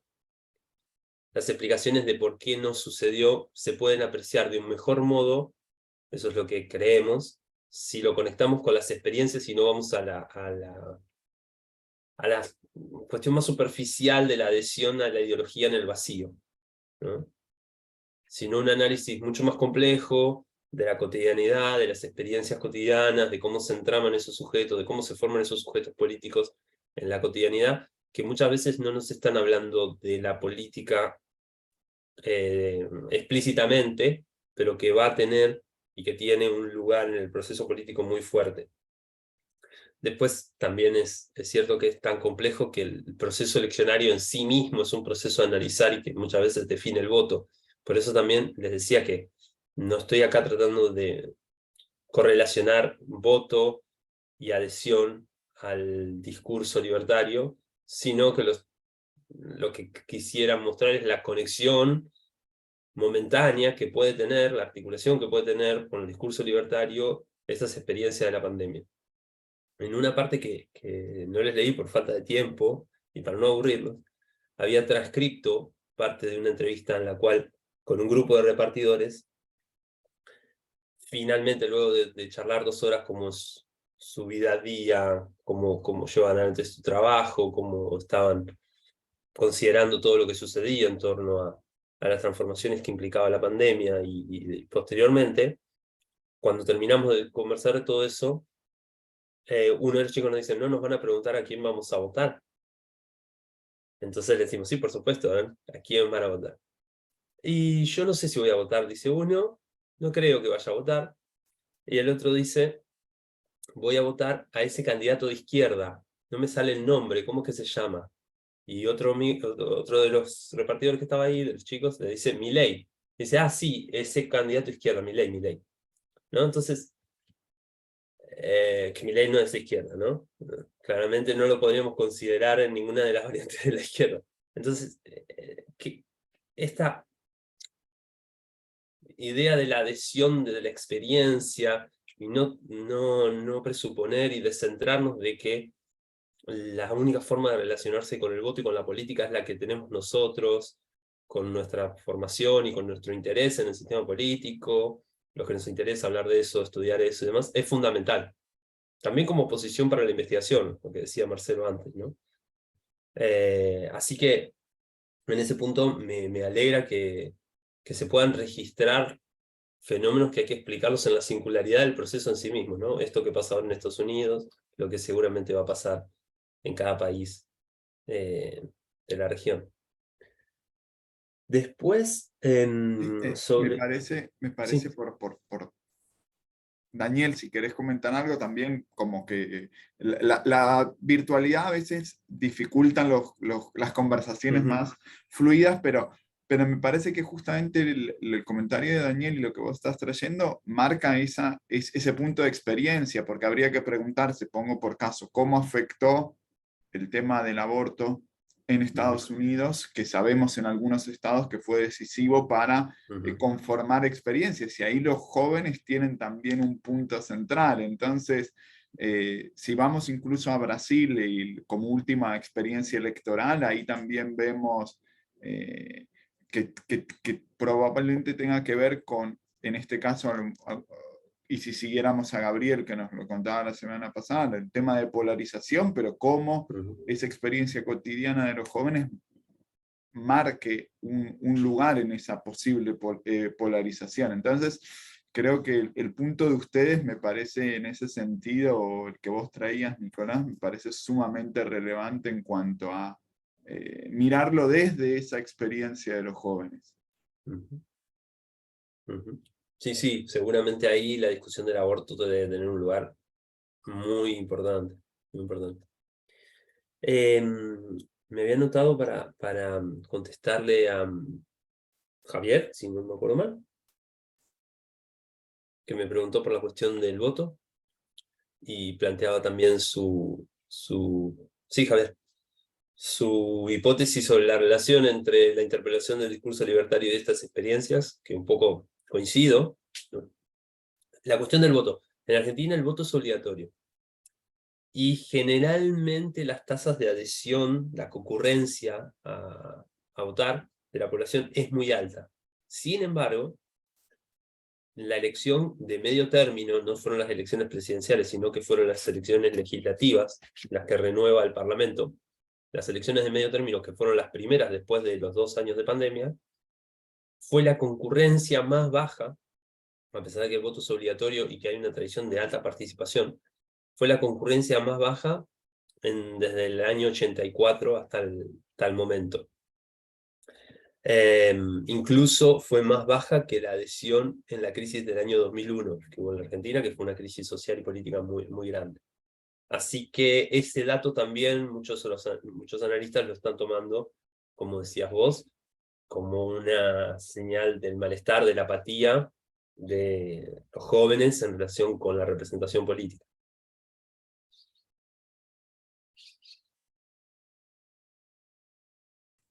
Bien, y bueno, la pregunta un comentario que me decías, Marcelo, sobre esta idea de cómo lo procesan en cuanto a ganadores de la pandemia los jóvenes. Ahí, bueno, me parece que hay muchas cosas para pensar, te lo agradezco porque lo vamos a seguir trabajando, es una línea para seguir trabajando, pero también creo que hay algo de sensibilidad juvenil generacional que tiene que ver con los consumos culturales de estas generaciones también, que uno podría encontrar en distintos, no solo en la música, pero me voy a centrar en la música, que los estilos musicales que emergen tienen en el centro un discurso de autocelebración o superación y una fuerte autorreivindicación, ¿no? Por ejemplo, el trap argentino son performance en las cuales se pone en el centro cuánta resistencia tiene uno, qué inteligente que es, cómo puede bater a los otros, bueno, en general, también ciertas cosas de la autoafirmación del trap, del rap, del hip hop. puesto muy en primer plano, ¿no? Y muchos de los consumos predilectos de la música preferida de los jóvenes que nosotros entrevistamos, que se consideran a sí mismos emprendedores o empresarios de sí mismos, son estos tipos de música, son esos discursos autoafirmantes también. Entonces ahí hay como una cierta sensibilidad generacional en un proceso de individuación que hay que terminar de pensar, pero que tiene que ver con sentirse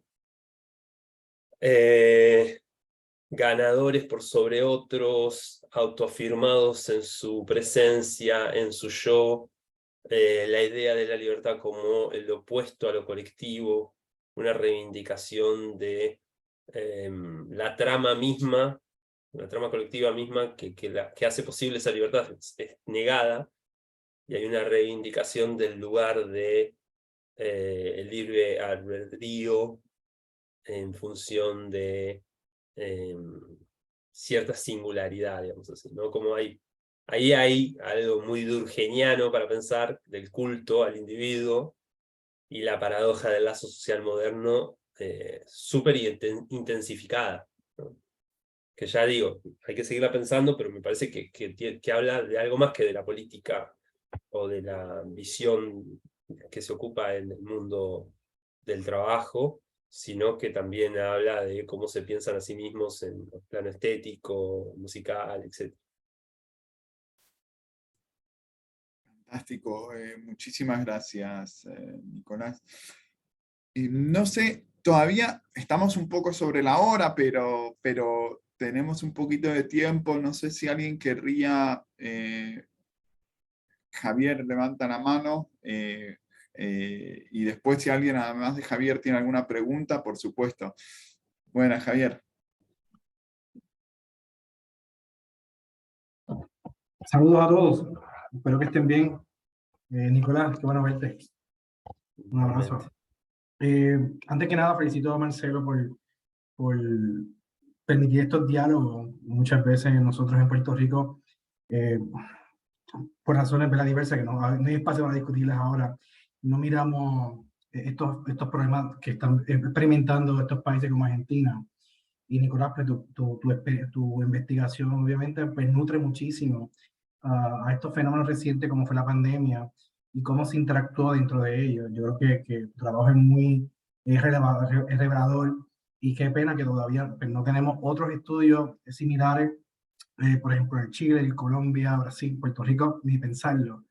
En Puerto Rico un fenómeno bien interesante, Nicolás, que pasó similar. Hubo en cierta forma un desplazamiento de jóvenes que mayormente trabajaban en economías de servicio, los patronos, ¿verdad? Los cesantearon, y cuando todo se estaba ya normalizando, pues muchos decidieron no regresar.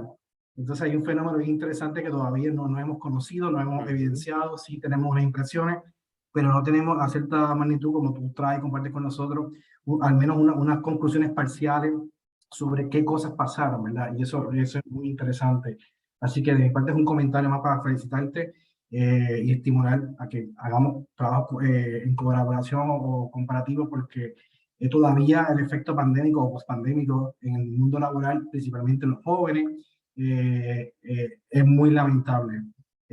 Como mencioné, en el caso de Puerto Rico hubo un caso, una ayuda federal que se otorgó, que se conoce por su sigla del PUA.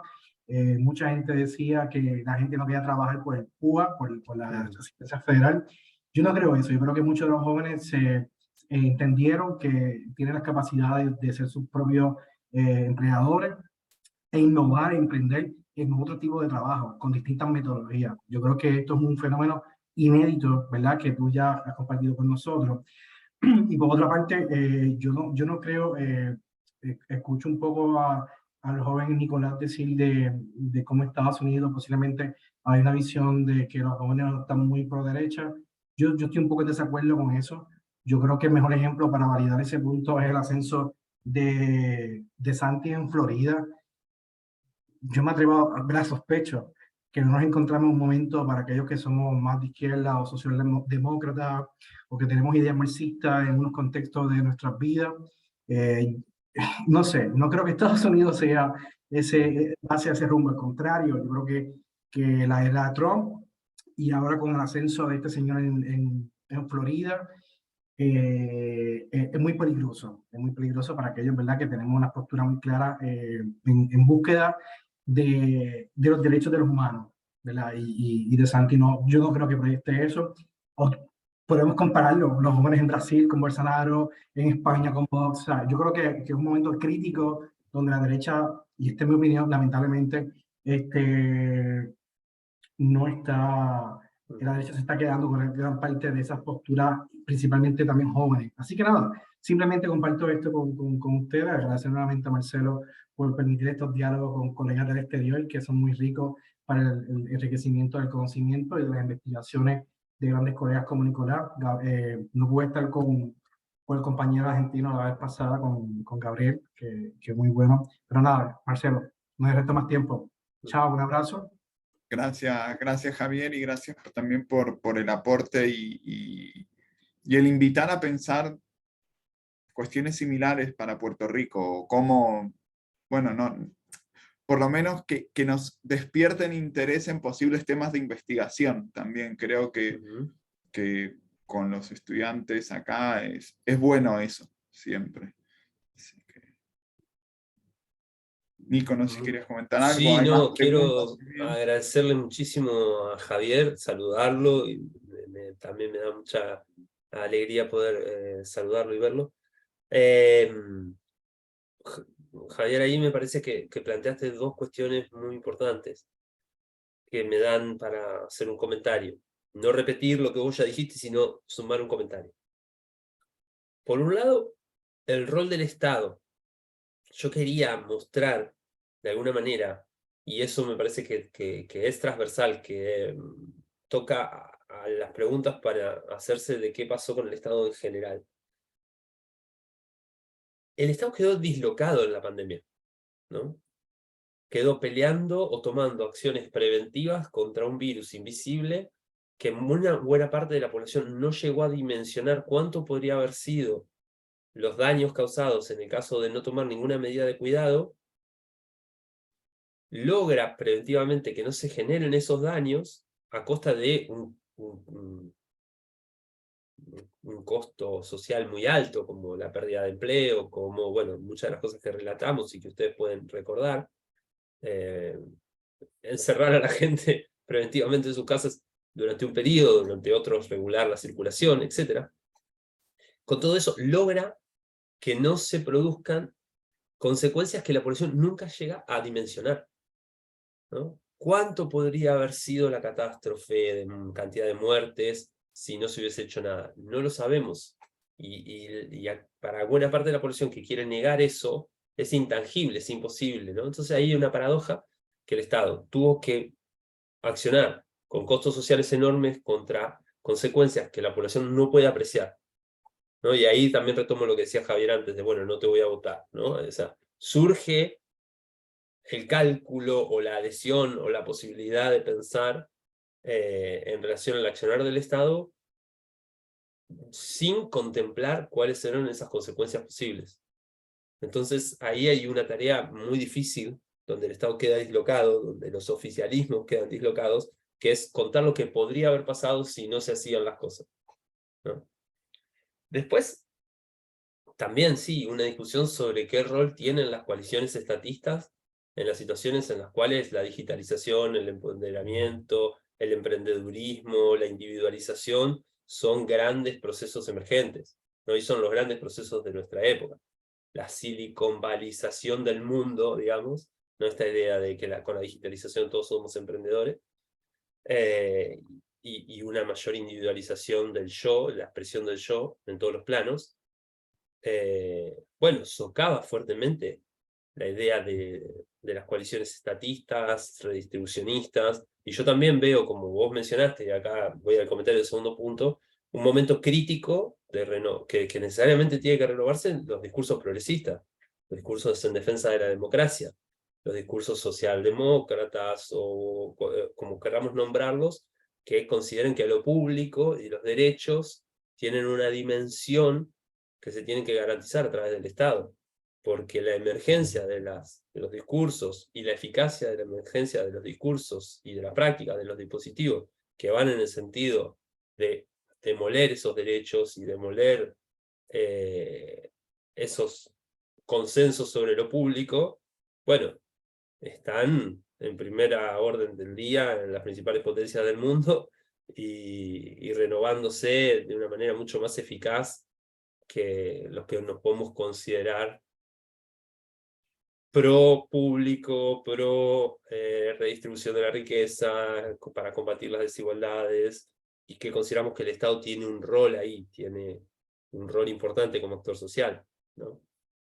Entonces sí, saludo tu llamamiento a ver ese momento de crisis y de repensar esos discursos. Buenísimo, buenísimo.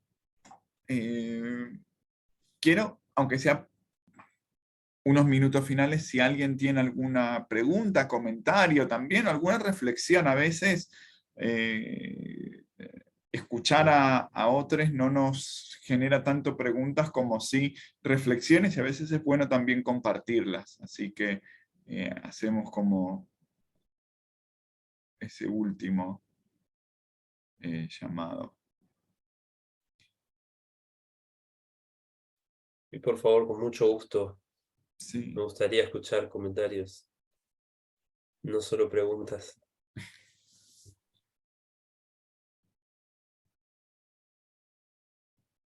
Bueno, si no hubiera, lo que sí voy a hacer, Nico, es como, si alguien tiene cualquier cuestión, tienen, creo que todos mi email, yo les paso la información de Nicolás para que puedan, si no, por lo menos plantear también dudas o interrogantes o comentarios que tengan. Cerramos con tus últimas palabras, Nico, acerca de ese momento, esa dislocación del Estado en la pandemia, y cómo posiblemente la experiencia de los jóvenes haya vivido esa dislocación, ¿no? Haya estado atravesada por esa dislocación y ese momento de reconfiguración o de necesidad de reconfiguración de los espectros progresistas en la región, como en un momento de crisis. Queremos nuevamente sí agradecerte desde la Universidad de Puerto Rico y de la Universidad de Florida por haber aceptado esta invitación, y sobre todo por el esfuerzo y las ganas de compartir con nosotros esta investigación en verdad sumamente interesante y sumamente estimulante también para pensar incluso la realidad puertorriqueña. Así que en verdad muchísimas gracias a todos por su asistencia. Y el lunes que viene, a las 10 de la mañana, en la sala A de la Facultad de Humanidades, tenemos una charla presencial, la primera de las 2 charlas de Carlos de la Torre, acerca de el populismo desde la perspectiva global. Nicolás, muchísimas gracias nuevamente, muchísimas gracias a todos por haber asistido. Muchísimas gracias, Marcelo, Javier, gracias a todos y a todas por la atenta escucha y las excelentes preguntas y comentarios.